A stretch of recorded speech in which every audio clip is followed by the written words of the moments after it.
Ira Edson, ele não teve um ministério profético, mas ele recebeu uma visão verdadeira de Deus. Então, nós não podemos achar que Ira Edson, naquele milharal, ele teve apenas um insight, um pensamento, um lampejo de uma ideia, como alguns também hoje em dia têm partido para uma descrença nesse aspecto. Ele, de fato, teve uma visão celestial. E no momento em que ocorreu o fato, já falamos em outras oportunidades também, que o acontecimento das 2.300 tardes e manhãs, em cada fase que se cumpria, havia uma manifestação especial. No ano 27, com o batismo de Cristo, tem a voz dos céus, o Espírito Santo em forma corpórea de pomba descendo.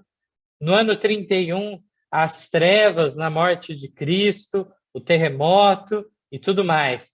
No ano 34 também, o que é visto? Estevão, antes de morrer, vê assentado à direita do Pai Jesus Cristo. Ele prestes a falecer, então, tem essa visão. E Ira Edson, então, no momento adequado, na manhã do dia 23, ele recebe uma visão.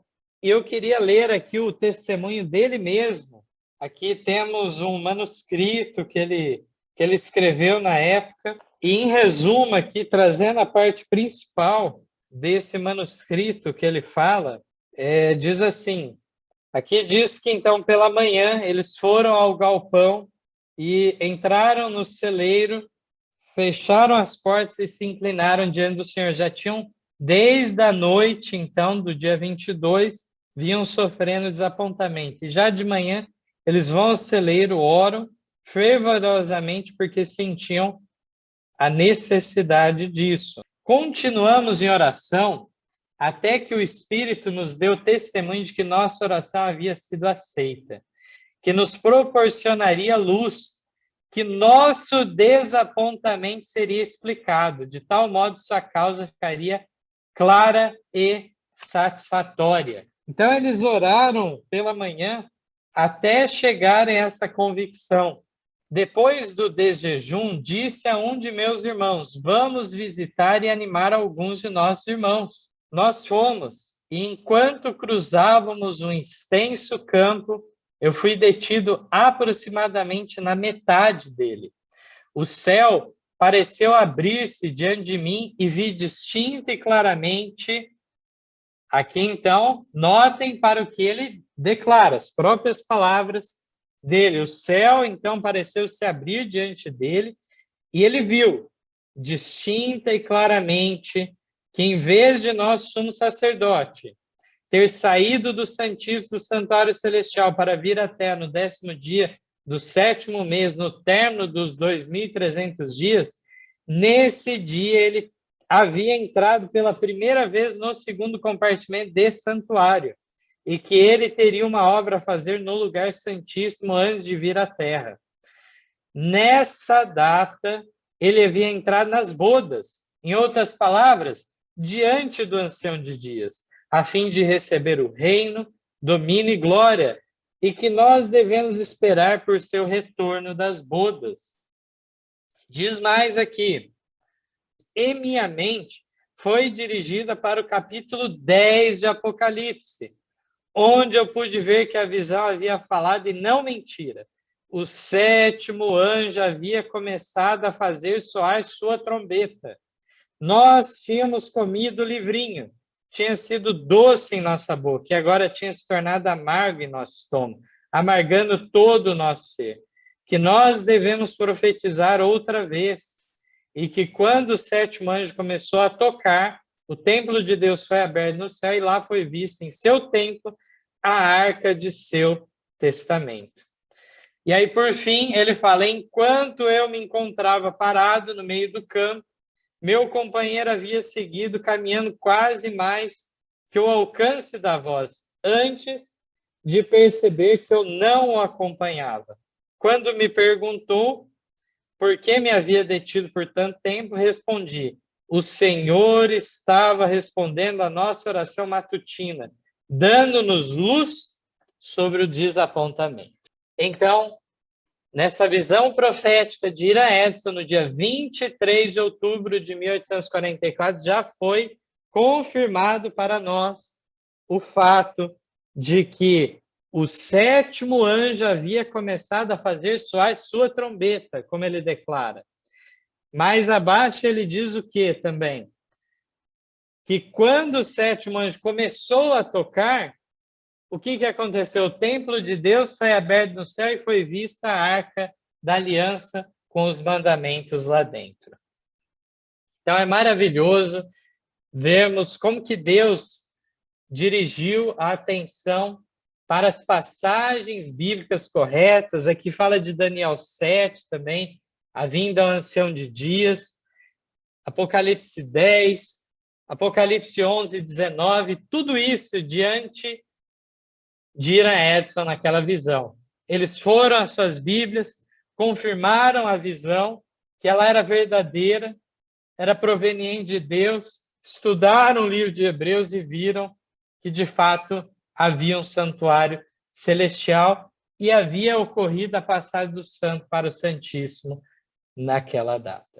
De fato, é 22 de outubro de 1844, nós temos o desapontamento. Seria o último dia, então, para finalizar o conto profético. Então, alguns já poderiam, ao pôr do sol, já imaginar o final disso, outros à meia-noite, outros até mesmo aguardaram o amanhecer, quem sabe, ao amanhecer que viria Cristo. A decepção foi muito forte, como bem sabemos.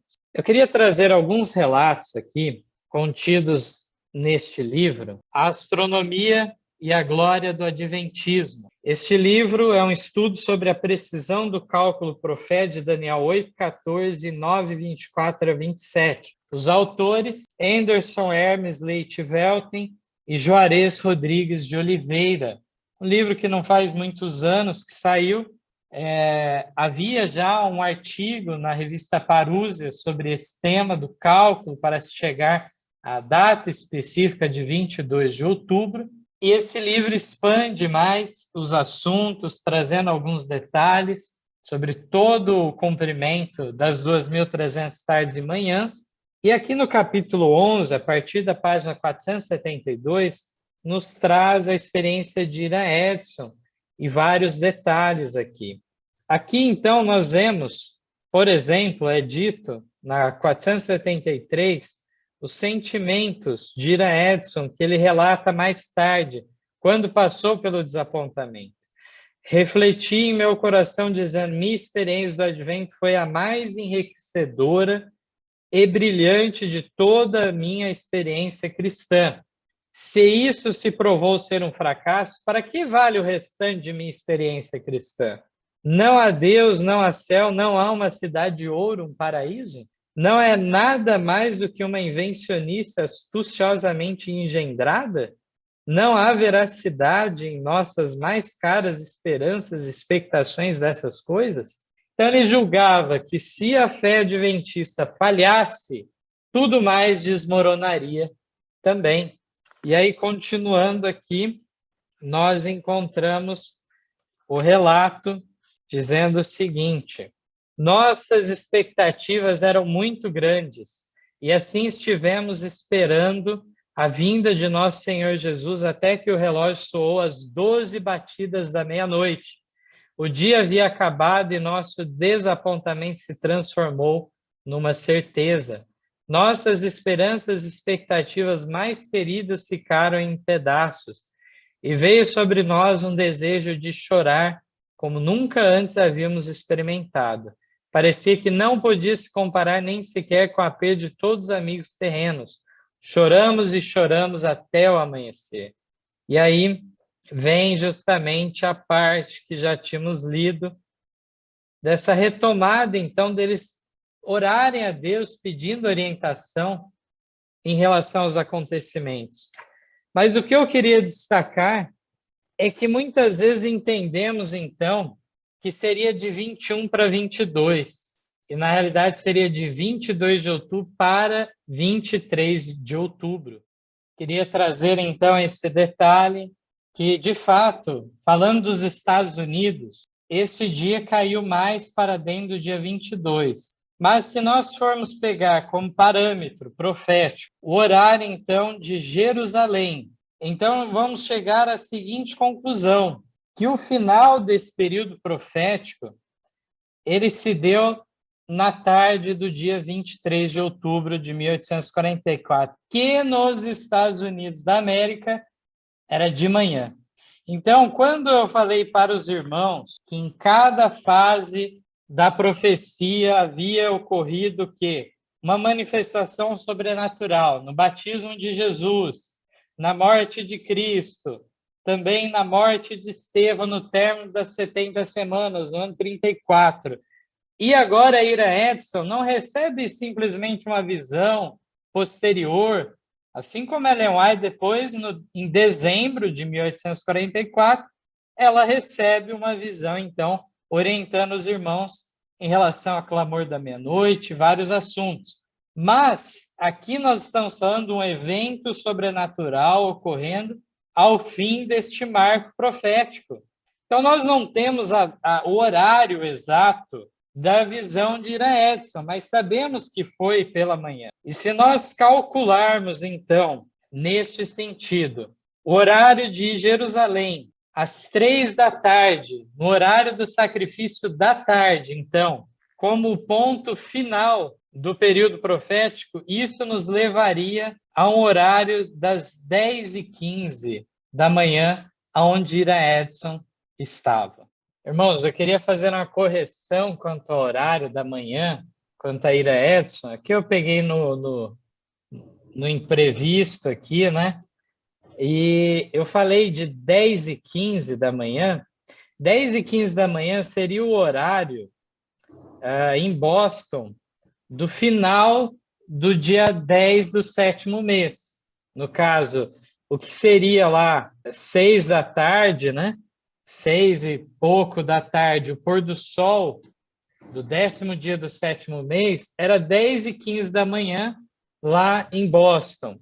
Mas no caso, se formos calcular, então, que o final do período profético se dá às 3 da tarde, no horário do sacrifício da tarde, nos coloca 8 da manhã em Boston, 7 horas da manhã em Port Gibson, onde Ira Edson vivia. Então, aqui feita a retificação em relação a esse ponto, né? Então, às 3 horas em Jerusalém corresponderam às 7 da manhã em Port Gibson, onde Ira Edson vivia. Então, seria neste momento que ele tinha tomado de jejum, então, bem cedo em sua casa. Antes disso, tinham orado a Deus, né, como vimos no celeiro, tomaram de jejum e saíram pelo milharal para visitar os irmãos. Então, por volta aí das 7 horas da manhã seria. Então, bate até mais o horário do que os das 10 horas que eu tinha falado antes, né? Que 10 horas fica um pouco tarde. Mas, então, aqui, corrigida essa informação. Então, algo plausível de nós vermos aqui, para eles que estavam nos Estados Unidos, o final, de fato, se deu na manhã do dia 23. Ainda que eles achassem que era antes, estavam aguardando antes de ocorrer, mas com exatidão profética, marca esse final do período de maneira sobrenatural, Ira Edson recebendo essa visão. Vemos que ele ficou fora de si, o seu companheiro continuou caminhando pelo milharal, e ele ficou parado lá, e quando ele volta, que ele percebe que já tinha se passado um certo tempo. Nos mínimos detalhes, quando nós nos aprofundamos nas profecias, não é que as coisas são desmanchadas, elas são confirmadas de maneira tremenda, que nos faça, então, vibrar com essas mensagens, que nos leve a uma transformação de nossa vida, para que, por fim, estejamos entre os redimidos. Esse é meu desejo de oração. Amém.